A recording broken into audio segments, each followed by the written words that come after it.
12 years ago, I started teaching others how to trade, just for the heck of it, and it ended up turning into a business. A few years ago, I started a Trading Coach podcast, just for fun, and it ended up turning into another revenue stream. So here's the thing, if I can do it, and you guys know me, then anyone can. Find something you're passionate about, share your knowledge or your experiences, and start a show using Spotify. Why Spotify? Well, because they make it super easy to record, edit, schedule, and monetize all from your computer or even your phone. And best of all, it's free. So get started today at spotify.com/podcasters or download the Spotify for Podcasters app. And hey, if you need any help with podcast ideas or topics, let me know. I'll help you out. Today we're going to talk about the topic of recognizing your trading flaws. And this is something that's not often talked about, but very important. And before we get into it, I want to bring you back to kind of the idea of perfection and kind of the gift and the curse of perfection, right? Perfection is great because it means perfect. It means unblemished. It is something that we can shoot for. It's like the ultimate goal. You've completed the video game and you've achieved everything within all of the levels.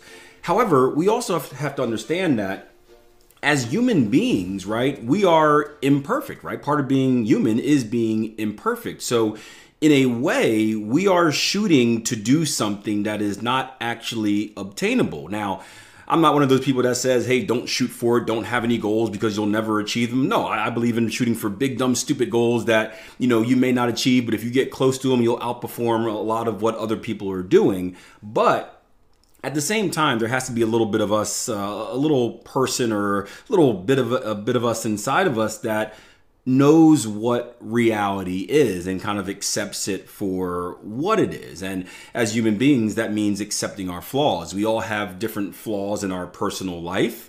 We should try to continuously improve upon those flaws, but there are some things that are never going to be perfect as much as we work on them, and understanding that, hey, that's okay. And what happens is a lot of people, when they're shooting for perfection, they fail, right? Because again, perfect is something that is not actually achievable. And when they fail, they consider it a loss. And when they lose, they punish themselves. And when they punish themselves, they actually put themselves in a position where they're more likely to do bad things. I always talk about kind of the diet example, because I'm horrible at this, where randomly I'll say like, hey, I'm cutting out sugar, I'm going cold turkey on this, or at least I used to do this before I learned a little bit more about myself, where I'm going cold turkey, I'm cutting out sugar, I'm not going to do this, I'm not going to do that. And then I'm shooting for something where I'm trying to cut everything out instead of just kind of be good enough. And then I end up going backwards. I have this day where I relapse and I eat a sleeve of Oreos. And then after that, I'm mad at myself for eating a sleeve of Oreos, and I punish myself by eating more bad stuff. And it starts this downward spiral, where something that I do now is I allow myself to be like, hey, I'm allowed to eat this. I can have maybe not a sleeve of Oreos, but I can have 2 Oreos. And maybe, I don't want to eat that much sugar, but I'm eating some, and it's enough to kind of fill that need. I'm not perfect, but it's okay because it's not as bad as it could be. And that's what the topic of today's Trading Coach podcast is. It's a conversation from our live room about kind of the things that bother you in trading, how to recognize which of those things bothers you, and how to understand that, hey, it's okay to be bothered, but as long as we can accept it, we're self-aware enough to stop it from becoming too bad and really putting us in a negative trading situation. I haven't looked at the 15, maybe something different on the 15, but nothing of relevance occurred at this level. So there was no sign, at least sign for me, that said, hey, this thing is ready to turn. So that's the last part of the process, identify, predict, decide, execute. You can get everything from the identification to the prediction to the decision, and then you're sitting there, and this is going to be the life of trading, unfortunately.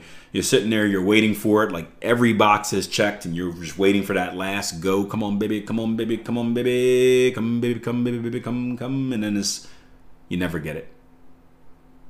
And it's frustrating, and I can tell you what it's going to make you want to do. It's going to make you want to enter anyway. Because you're sitting here watching your chart, you're coming back to your chart every hour, 15 minutes, whatever it may be, hoping that you have a reason for entry, and it looks like it's going to give you one, and then boom, it does nothing. And then what's worse after that, you got to watch it do that. and you sit back and you say, I did everything right. I identified everything right. I made the right prediction. I was spot on. I was right in not entering. And the market did exactly what I thought it was going to do. And you're counting the money because you know the money, because you by this point you measured out your risk reward. So you know how much was to be had. And you're sitting there and you're like, and it feels like one got away. It feels like one got away.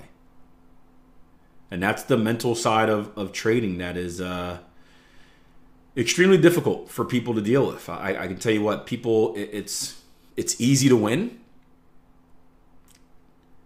It's even easy to lose. I tell you what, it's even, I think it's, for me personally, it's even easier to be in a trade. Like, I don't mind at all. It doesn't psychologically bother me when I'm in a trade and it goes right against me. And I'm like, oh, lost, right?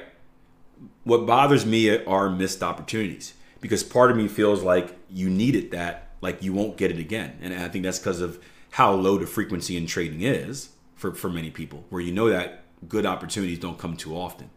So like when they're there and you miss it, it's like it feels bigger than it was. But the truth is, it's not bigger than it is. We make it that way. We give it a lot of importance. But the truth is, there will be another opportunity, right? It's not unless you have a low frequency strategy that has 2 signals a year, there will be. We give it more power than we should. And we do that with lots of things. We give wins more power than wins should get. Some of us, right? We're all different. We talked about personalities earlier, right? We're all a little bit different in that aspect as too, right? Some of us give wins a lot more power than what they should get.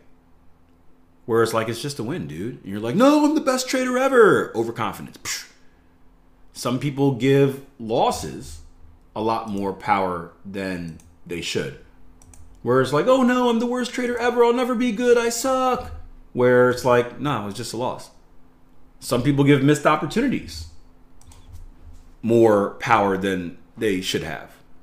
And that's where I lie on it. I try not to do it, but it's like, oh my gosh, I'll never ever get an opportunity this good again. And I've been doing this for 15 years. I know I will, but in my head it's like, oh no, still, right? We all have some type of flaw, I guess you can say. What's important is understanding the flaw and being able to recognize it and know that it's my flaw.